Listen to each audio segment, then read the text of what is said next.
C'est plutôt encourageant, tandis que la Grande-Bretagne, elle est secouée par un scandale qui touche directement celui qui a été, attention, l'artisan même du confinement britannique. Le conseiller de Boris Johnson, c'est même lui qui a convaincu le Premier ministre de prendre des mesures très strictes.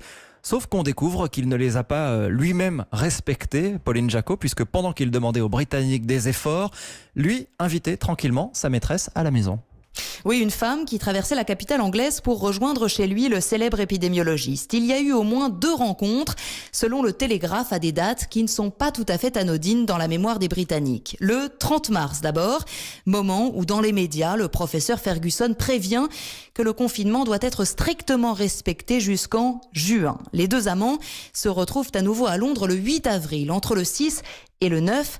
Période où Boris Johnson est hospitalisé en soins intensifs. Neil Ferguson, biologiste et mathématicien accro à son travail, parfois surnommé le prophète de malheur, prédisait 250 000 morts en Grande-Bretagne si Boris Johnson ne prenait aucune mesure. L'une des voix scientifiques les plus écoutées dans le monde a démissionné hier. « J'ai commis une erreur de jugement », dit-il. « J'ai agi en me pensant immunisé ».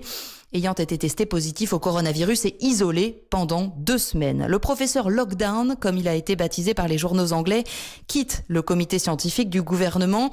Le maître des extrêmes aussi, puisqu'il aura conseillé un confinement de 18 mois et ne l'aura respecté que 7 jours. Le récit de Pauline Jacot, effectivement, pendant que le Premier ministre était en réanimation. Tout ça est très chic. Le confinement qui a visiblement